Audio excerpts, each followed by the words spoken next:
Liverpool 0, PSG 2, and what a game of football that was. Liverpool out of the Champions League. Now, Salah has played his last European game for Liverpool, potentially his last Champions League game of his career, depending on where he goes. But there were some interesting things to talk about from that game of football. To begin with, the fact that Isak started this game and the fact that he started it over Salah. Obviously, Salah didn't start in the first leg, which was a really interesting decision. And then he started at the weekend against Fulham, got his goal against Fulham.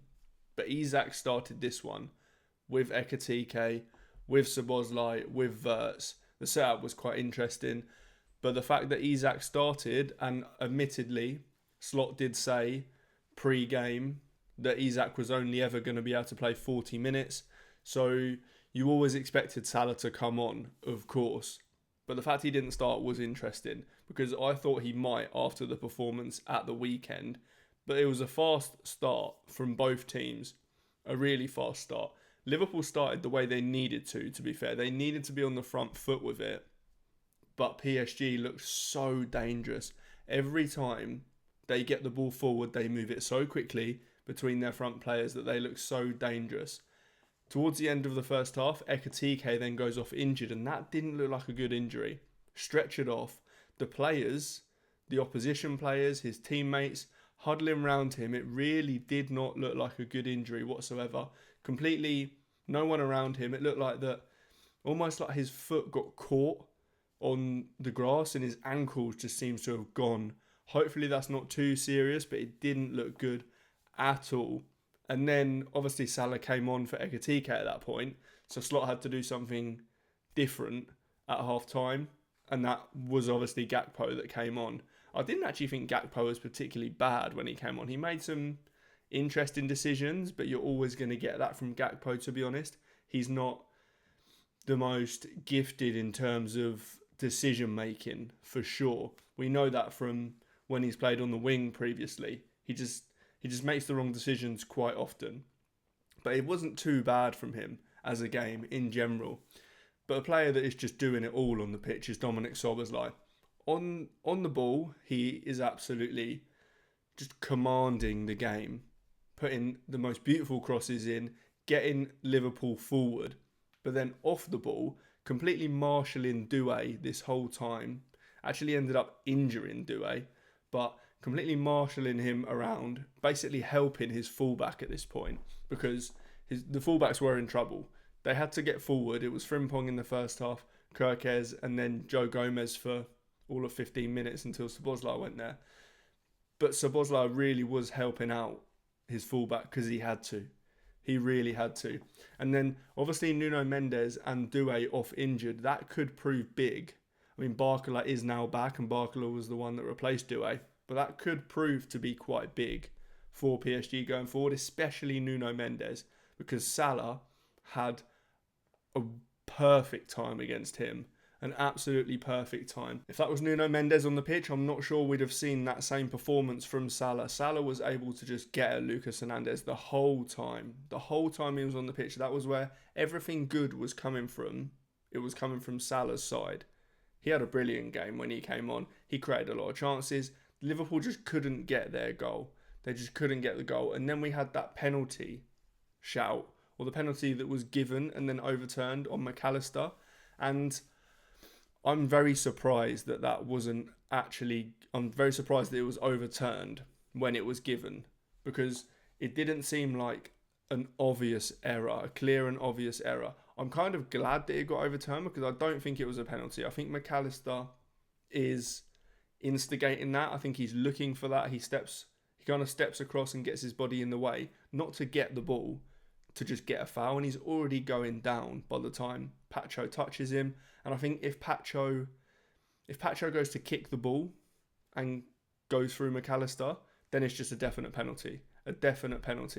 But the fact that he kind of stops himself from making too much contact, I think saves him and means that it's not a penalty. And like I say, I'm glad that that wasn't given as a penalty, because I do think McAllister is going over before the contact happens and is completely looking for it. And Pacho does somewhat pull out. There is contact.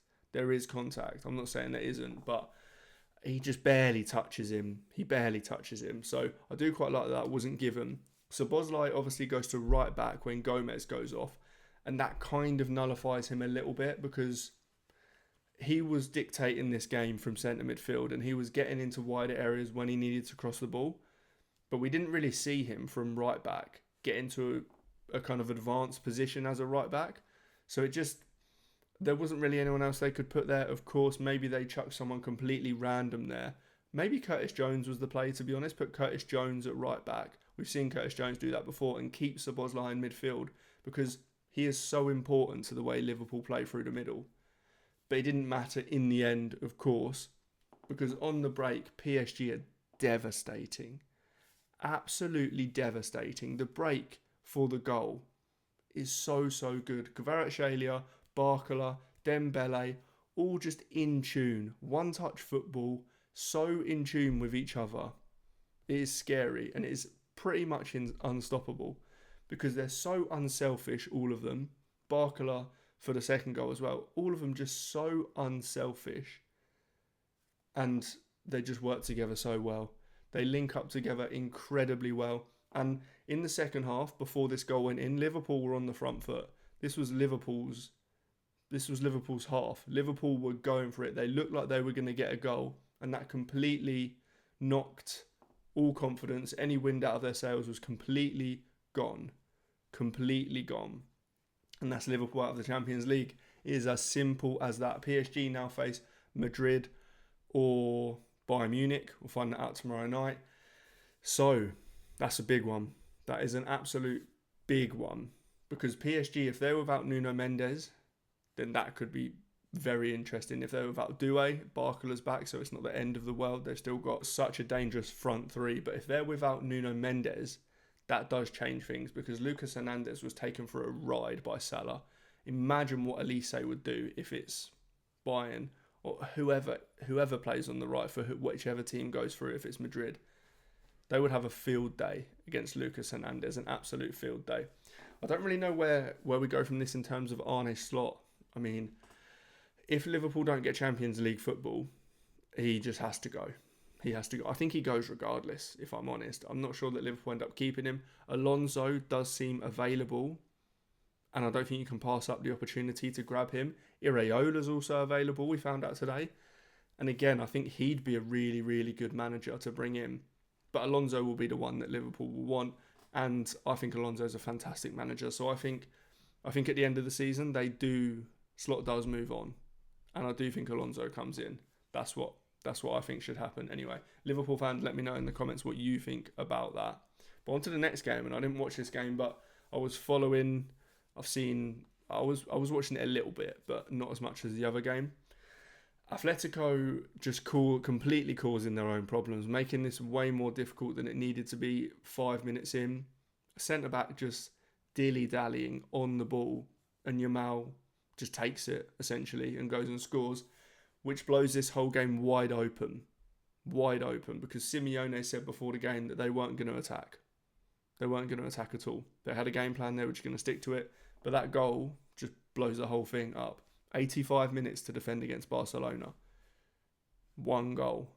Yeah, that's tough. Then Barcelona just caused their own problems as well, though. Both of these teams causing their own problems because Barcelona, we know that Hansi Flick likes to play with this almost stupid high line. It is crazy, the high line that he plays. And again, another goal conceded because of a high line. Atletico Madrid just playing through them on the break. They played very nicely through it on the break, but it was so easy. So easy for Lookman. Lookman just runs into the back post and the ball goes to the other wing. It's just an easy goal because of this high line. But we didn't really see the defensive resilience that we maybe expected from Atletico Madrid in this game.